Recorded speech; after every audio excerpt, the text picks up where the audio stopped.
silahkan ikutin doa terlebih dahulu. Ya, duduk siap. Sebelum mulai pelajaran, mari kita membaca doa terlebih dahulu. Berdoa, mulai. Selesai. Memberi salam. Assalamualaikum warahmatullahi wabarakatuh. Waalaikumsalam warahmatullahi wabarakatuh. Coba sebelum kita mulai pembelajaran, cek samping teman-temannya, ada yang nggak masuk tidak? Hadir semua. Hadir semua. Oh, siap. Berarti semuanya lengkap ya hari ini. Semoga kita semua selalu dalam perlindungan Allah dan diberikan kesehatan semuanya ya. Amin. Jadi kita hari ini akan belajar tema 8 subtema 3 yang bertemakan usaha pelestarian lingkungan. Sebelum memulai pembelajaran, coba dong ibu mau cek semangatnya dulu. Tepuk semangat. Semangat.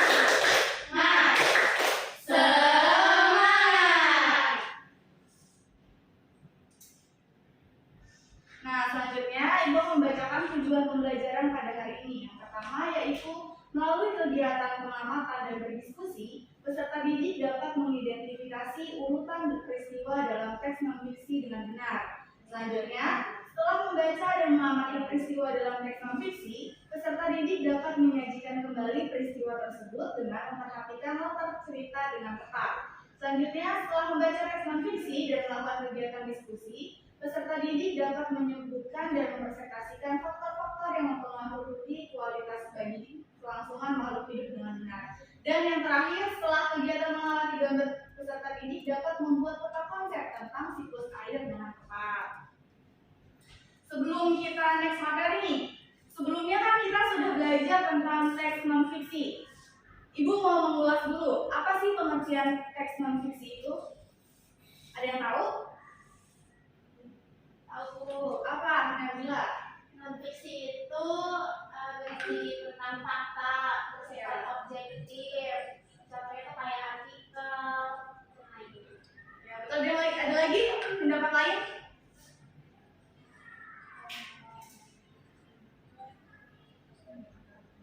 Ya, Nisa?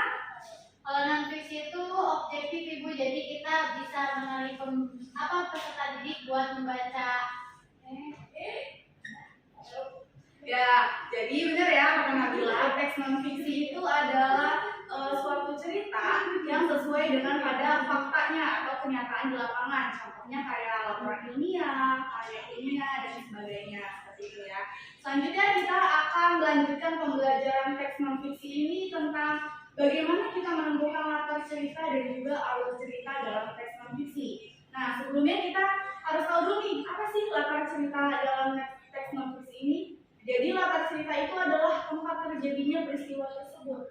Jadi kan biasanya dalam cerita itu pasti ada namanya tempat keberlangsungan si kejadian tersebut kan. Nah, itu namanya latar cerita. Selanjutnya itu ada alur cerita atau biasa kita kenal adalah jalan cerita. Nah, alur cerita ini adalah rangkaian peristiwa yang dimulai secara teratur dari awal hingga akhir. Nah, di sini sudah dijelaskan ya, apa aja alur cerita itu ada berapa? 3. Apa saja? Alur maju, alur mundur, alur campuran. Ya, betul. Ada yang tahu nggak alur maju itu seperti apa sih? Ya.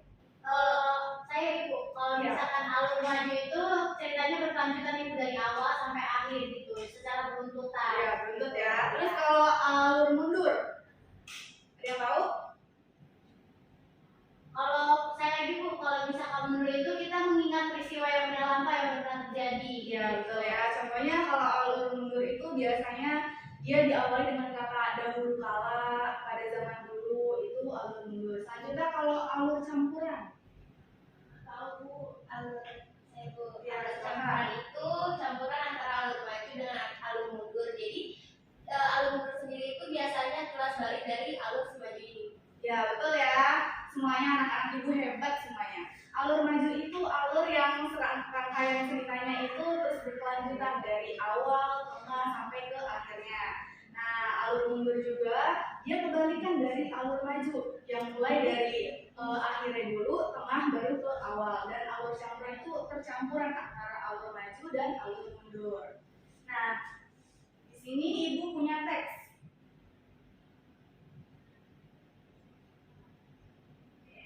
Coba kalian amati terlebih dahulu ya.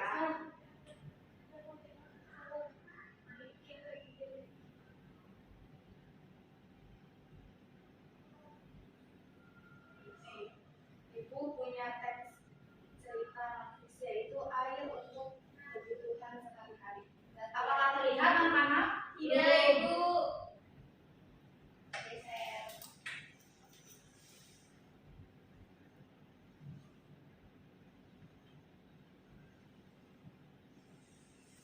Ibu mau satu orang membacakan terlebih dahulu. Siapa yang mau baca? Ya, silakan Nabila. Air untuk kebutuhan sehari-hari. Bagaimana rasa air laut?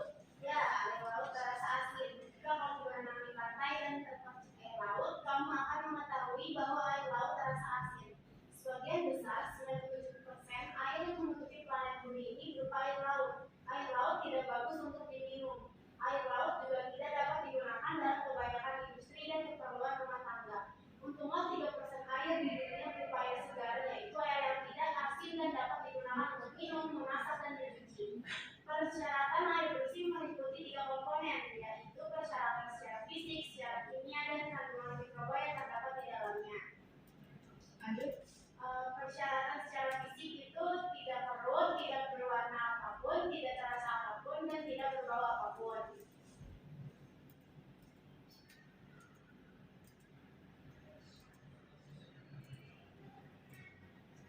Selanjutnya, suhu antara 10 derajat sampai 25 derajat Celcius yang termasuk sejuk dan tidak meninggalkan endapan. Syarat kimiawinya tidak mengandung bahan kimiawi yang mengandung racun, tidak mengandung zat-zat kimiawi yang berlebihan, cukup yodium dan pH air antara 6,5 sampai 9,2. Syarat mikrobiologinya yaitu tidak mengandung kuman-kuman penyakit seperti disentri, tifus, dan kolera. Lanjut. Masyarakat memerlukan air dalam jumlah yang sangat besar yang akan digunakan diambil dari sungai-sungai terdapat atau sumber-sumber air lain seperti sungai. Air dari sungai dan sumber-sumber air dialirkan dan disimpan dalam tangki penampung yang sangat besar. Tangki penampungan berisi air ditambahkan sejumlah kecil gas klorin untuk membunuh kuman berbahaya. Selanjutnya, air dipompa melalui pipa bawah tanah menuju ke rumah-rumah penduduk. Air inilah yang digunakan untuk keperluan sehari-hari masyarakat. Sungguh Nabila, silakan Erlin dilanjutkan dari sumber air lainnya. Ya udah dilanjut ke Eni. Sumber air lainnya didapat dari penggalian tanah. Lubang penggalian ini dinamakan sumur. Masyarakat membuat sumur sebagai sumber air untuk keperluan sehari-hari. Dahulu orang menggunakan timba untuk mengambil air dari sumur. Namun sekarang kita dapat menggunakan pompa air bertenaga listrik. Dengan pompa itu air dialirkan ke atas melalui pipa menuju ke bak penampungan air, kamar mandi, dapur, dan tempat-tempat lain di rumah. Nah, jadi setelah kita membaca teks non-fiksi ini, apa yang kalian dapatkan? Alur ceritanya bagaimana? Apakah alur mundur, alur maju, atau alur campuran? Maju. Alur maju ya, betul ya.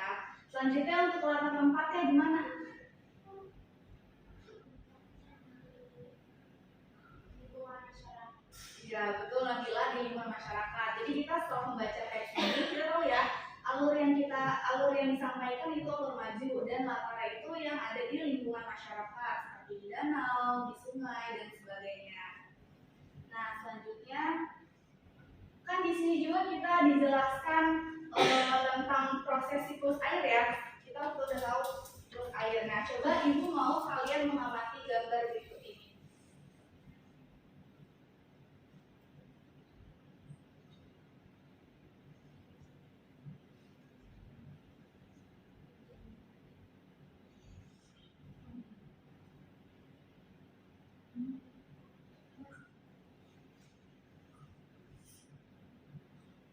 Proses siklus air.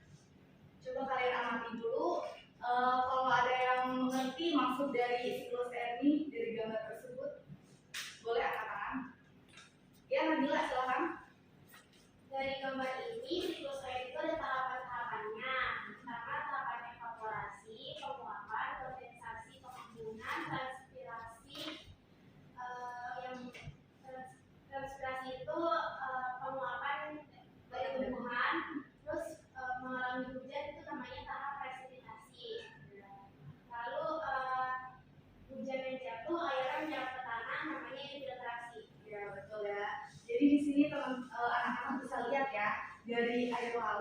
air danau atau sungai, dia melakukan evaporasi atau penguapan karena akibat dari panas matahari. Lalu terbentuklah sebuah awan. Lalu habis itu ada transpirasi yang dimana dia juga pengembunan dari pohon-pohon. Lalu udaranya tersebar ke atas, lalu membentuklah gumpalan-gumpalan awan sehingga awan ini sudah tidak bisa menampung air karena saking banyaknya. Lalu terjadilah presipitasi, yaitu titik-titik hujan. Nah, titik-titik hujan ini yang turun akan kembali lagi ke permukaan bumi dan menyerap tekanan sehingga ini nantinya bakal dialirkan ke sumur. Nah, sehingga air sumur juga bisa dikatakan air bersih. Nah, dari situ kita bisa tahu ya, ciri-ciri dari air bersih apa saja? Yang pertama bisa tidak berbau, tidak berasa, terus warna. Ya, betul. Selanjutnya apa sih manfaat air bagi makhluk hidup? Minum, mandi, masak, masak, cuci. Ya, betul ya. Semua jawaban anak-anak sudah benar. Selanjutnya ibu akan memberikan sebuah LKPD yang kalian akan mengisinya berkelompok ya. Ibu akan membagi kelompok menjadi 2 kelompok. Yang pertama kelompok Nisa dan Rifki, dan kelompok kedua itu kelompok Nabila, Emi, dan Erlin. Coba boleh duduknya per kelompok terlebih dahulu.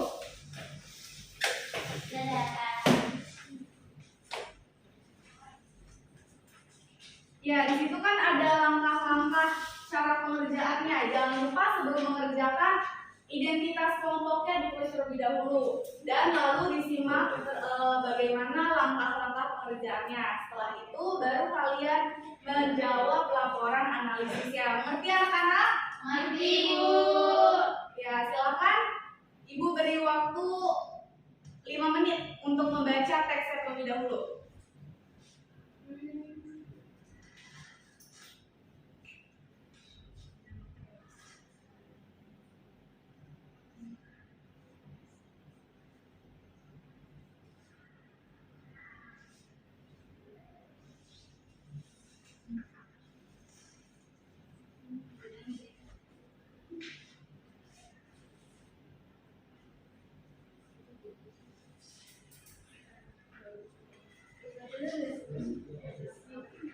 Siap, Ibu.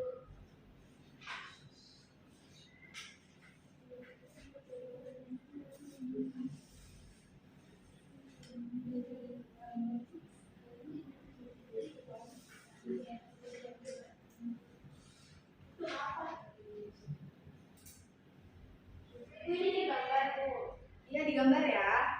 Tetap konsep. Jangan lupa ada gambarnya, kalau bisa semenarik mungkin supaya bisa yang terbaik. Ini turun hujan. Ini awan, ini matahari. Jadi evaporasi dari Tuhan.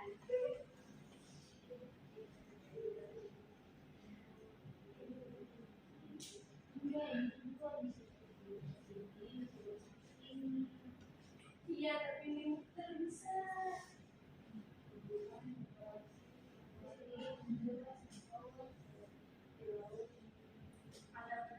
Tidak, Ibu.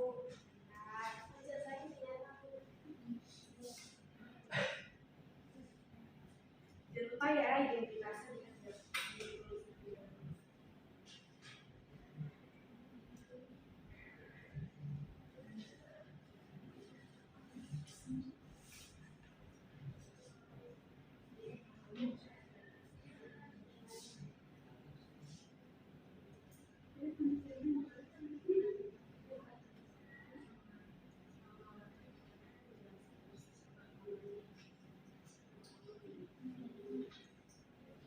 Apakah ada kendala setiap kelompok? Dari Ibu. Udah, Bu. Oh, udah Nabila? Udah. Sudah? Ya. Selanjutnya Ibu mau hasil dari laporan analisis kalian dipresentasikan ke depan. Untuk tiap kelompok hanya perwakilan saja ya, 1 orang. Ya, silakan kelompok ini. Nabila.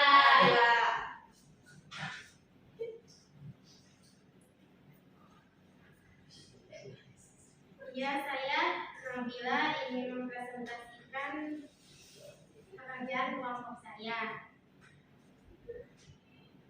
informasi yang didapatkan dari teks yang sudah kita baca, yaitu warga di Kecamatan Karimun Jawa harus mengambil air di wilayah pegunungan karena sulit mendapatkan air. Nah, sulit mendapat airnya karena kemarau panjang dan minimnya air menyebabkan penguapan untuk menampungnya. Tata tempatnya itu ada di Kecamatan Karimun Jawa, alurnya itu alur maju. Selanjutnya, ciri-ciri air bersih itu tidak berbau, tidak mengandung racun, dan tidak keruh. Lalu ciri-ciri air kotor itu kebalikannya, yaitu berbau, air keruh, mengandung bahan kimia. Selanjutnya nomor 2, manfaat kegunaan dari air bersih yaitu untuk mencuci pakaian, untuk mencuci piring, dan untuk masak. Nomor 3, bagaimana dampak air yang kotor bagi tubuh? Dampaknya yaitu akan terjadi efek sakit perut atau penyakit lainnya jika air mengandung zat kimia. Lalu gambarkan gimana Bu ini? Dijelasin aja juga. Ditunjukkan ya. Ini gambar kita. Ini yang gambar Elin sama Emi. Ini jadi itu ada gambar mengenai tahapan siklus air yang dimulai dari proses penguapan atau evaporasi, lalu terbentuknya awan, lalu dari awan ini turun hujan. Nah, dari air meluap itu karena adanya matahari itu namanya evaporasi, lalu membentuk awan itu namanya kondensasi, lalu di awan yang terbentuk itu akan turun hujan itu namanya presipitasi, lalu air hujan yang turun ini menyerap ke tanah namanya infiltrasi. Ya sudah ya. Tepuk tangan dulu dong buat kelompok Najla dan kawan-kawan. Ya selanjutnya kelompok Anissa. Ya, sini saya mau ngejelasin tadi hasil kerja kelompok saya sama Rifki. Jadi yang informasi yang didapatin dari bacaan yang ada itu warga kampung Karimun Jawa, Kecamatan Karimun Jawa, itu mengambil air di wilayah pegunungan karena sulit mendapatkan air akibat kemarau. Lalu ketika terjadi turun hujan, itu terjadilah proses penguapan yang dapat menyebabkan hujan turun kembali.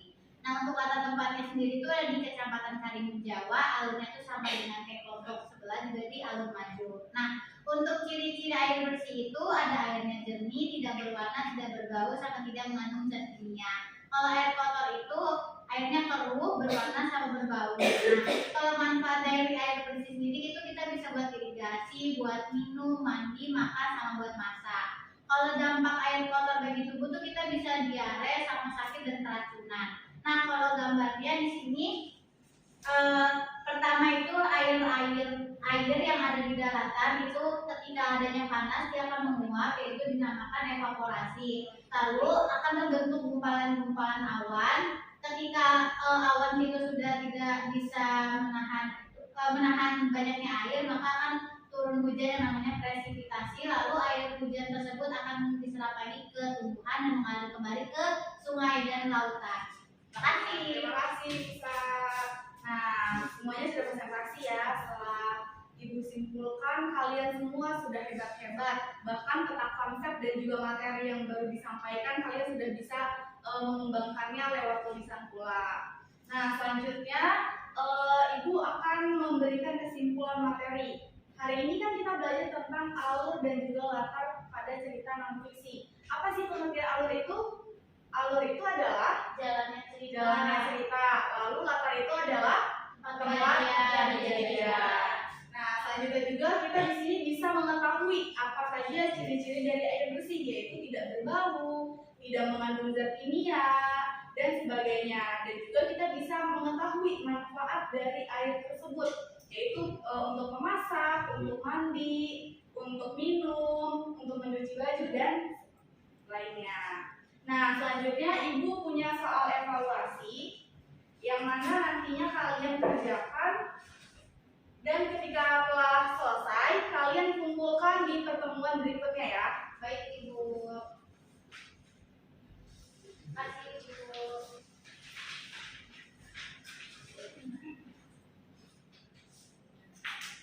Ya, soalnya di situ ada 5 pilihan ganda dan 5 esa ya. Ya Ibu. Nah, kalian kerjakan dan jangan lupa itu semua materinya sesuai dengan yang telah Ibu sampaikan. ketika setelah selesai kita akan koreksi di pertemuan berikutnya ya anak-anak. Baik, Ibu. Nah, sebelum Ibu akhiri, apakah kalian ada yang ingin ditanyakan terkait materi hari ini? Cukup. Semoga pembelajaran hari ini bisa kalian terapkan di kehidupan sehari-hari ya. Iya, Bu. Coba sebelum kita pulang, Ibu mau ngecek semangatnya dulu dong. Tepuk semangat. Semangat. Semangat. Untuk pembelajaran hari ini kita akhiri dan ditutup dengan membaca doa. Silakan Anissa lanjutkan. Ya, sebelum pulang, mari kita membaca doa terlebih dahulu. Berdoa mulai. Doa selesai. Memberi salam.